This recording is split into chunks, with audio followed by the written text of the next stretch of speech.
Hi everybody, welcome once again to Out of the Ordinary into the Extraordinary. I'm Robert Taylor, coming to you on WMTV. And I'm Pamela Hill Taylor. And as always, we bring you guests that are uplifting, enlightening, educational, and all around fun. I like that. That's good. And today we have a guest who's been on the show several times. She's a very well-known local psychic channel medium, and from Ann Arbor, sometimes from Florida. It gives us great pleasure to welcome Nanci Rose Gerler back to the show. How are you? Delighted to see you guys good to again. see you. Indeed. Always a pleasure to be in your company. It's a likewise. Likewise. Yeah. Of course, we've known each other for many years.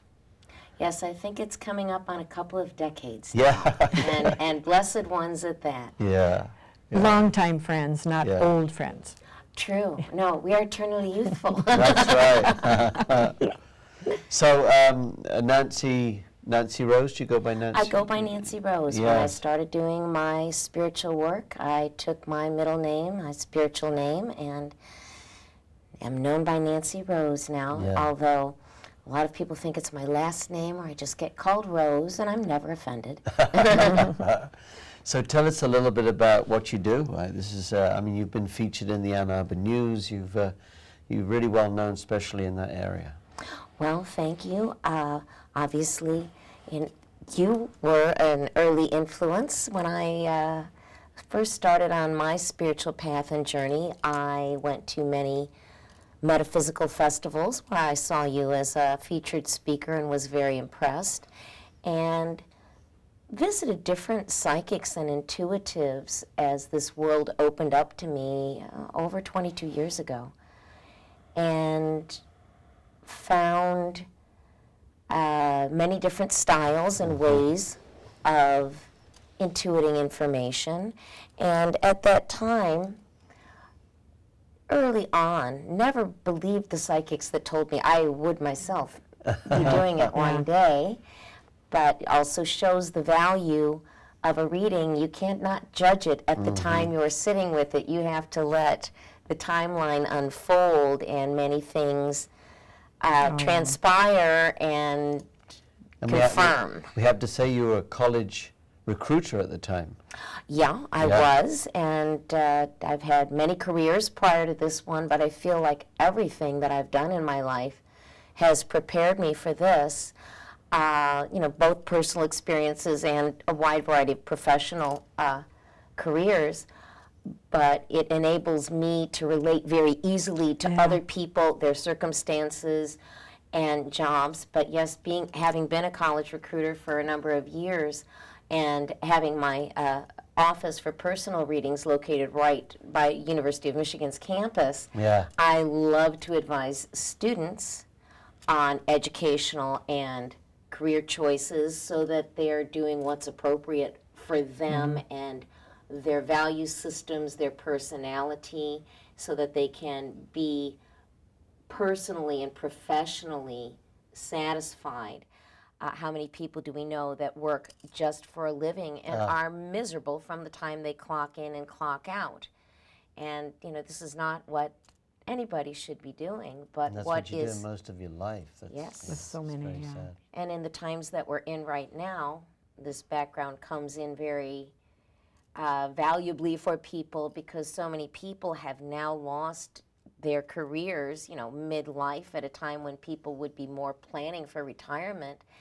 And with the truncated economy that we're dealing with, especially in Michigan, as I've said about our lovely and wonderful state, because of the industrial orientation of the past, when things go down in the economy, we go down first and come back last. But I also know that the people of Michigan are very resilient and inventive. Resourceful, and that's how I'm advising people now to forge new career paths or to start that entrepreneurial concern maybe they had in the back of their head, but never had the courage or opportunity to venture forth. And we know that job security as such, and I used to lecture about this when I was a college recruiter, that it is a thing of the past. Nobody is going to hire on for 30 years and leave with a gold watch and a lovely pension. It's very different circumstances and realities. So the value of myself and people like yourself, Robert, and Pamela, in advising people with intuitive guidance is to get them on the right path so that they can move forward and build from where they are.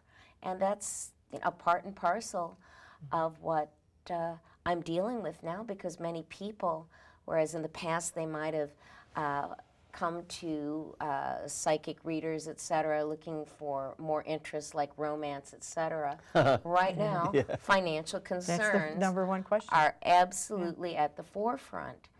So it's very gratifying to be able to steer someone in the right direction, or they might come to me with, oh, Nanci, I've gone to interviews with this, that person, and I can tell them from the name of the companies which ones light up as potential employers. I can tell what the corporate culture is like and perhaps steer them away from a place that maybe does not have integrity that matches their principles and values.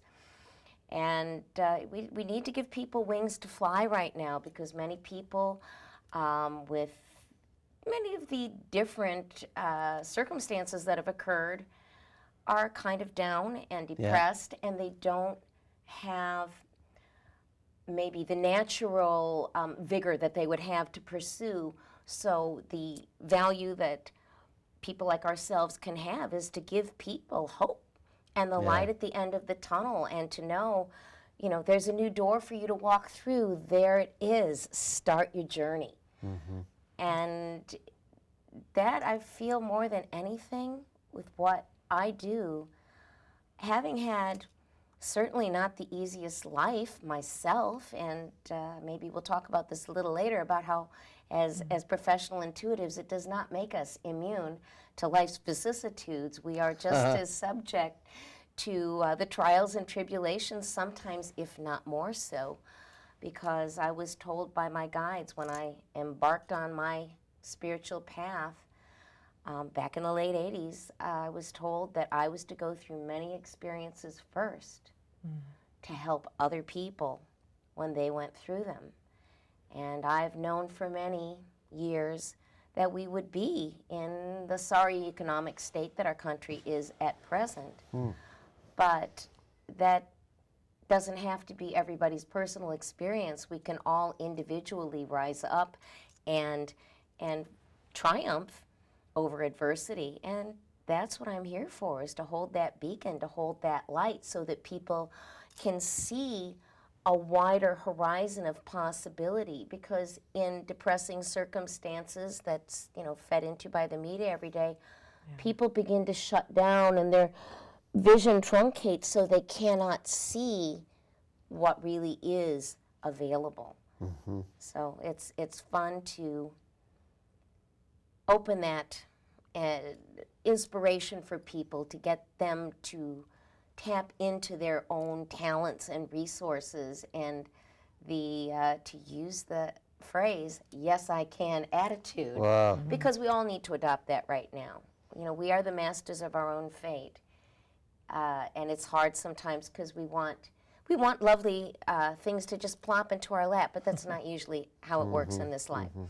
And you don't build stronger muscles by sitting around going, oh, I'm so weak. You have to get out there and start pushing. And it's quite something to, from what I've heard from people, people that we've counseled, they have fabulous, in fact, we heard about one lady, MIT, PhD, she hadn't worked for 2 years, overqualified.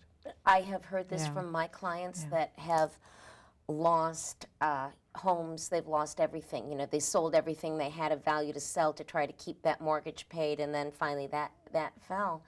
And yes, the unfortunate thing is that people that have the education and the experience can't even get a low-paying job because their resume is tossed out. You're overqualified for here. You're not going to fit in. And the market in their particular niche may not be flourishing. So people are very much feeling stuck in the rock and the hard place. And it's opening up that space of possibility for people to see, and sometimes helping them just flip their attitude so they can get out of their own way and let things start to flow again. Yeah, the situation, I mean, especially for the young people, is just, it's mind-boggling how, I mean, what they're facing compared to, when I was growing Previous up. generation. Yeah. Well, and certainly when I was lecturing, I lectured about getting the right kind of education that is desired in the marketplace and would still be strong despite the kind of the kind of things we're seeing. But what's very hard for me, also to understand for the kids today, when I graduated school, people did not come out of school with thousands of dollars of debt load. Oh, yeah. Tuition was much cheaper. Kids worked while they were in school to make their expenses. And also, they didn't expect to get a high-paying job when they graduated. They knew it was work your way up the ladder. Right. There are different expectations now, and no guarantee. But I also believe that everybody has their own talents and abilities, and if we as intuitives can help them see by holding the mirror some of their untapped talents that they can parlay into a satisfying career, it expands them because they're going to use their potential in the appropriate way. And that's just so valuable. Well, that's the way to have a happy population. One of the problems, I think, that we've seen, especially in the modern technological culture, whether capitalist, communist, is people doing, like you said, soul-destroying jobs. And if you can take somebody, especially you take those young kids early age, and you see their tendencies, and then they're guided, into a career where they can have some good self-esteem and be happy in what they do. So much of our social ills is because of people being either not employed or not employed in the right situation. And abusive workplace situations that even now, that employers, knowing that jobs are scarce, are tending to be a little bit like slave masters, more hours, cutting staff, so more work for same pay, this type of thing. And another aspect of what I do as an intuitive is I help business people as well. And over the years, I've had CEOs and people in major positions come to me asking about directions or the future, and things like real estate. Is it a good purchase to make? I got a comment back from a client a few years after I'd done a reading for her, and basically her commentary was that she wished that she had listened to my advice, but she went ahead and bought the building. I told her would not be a good investment, that had a number of problems, and let her know about without you even going to see it. Oh no, I didn't. Not a picture, nothing. This was a phone reading, and that I also knew of the upcoming poor economy and said, pass on this one. Well, she didn't, and when I caught up with her last, she said the building was a money pit. Everything I said was wrong with it was so, and had caused such strife in the life that she could be facing divorce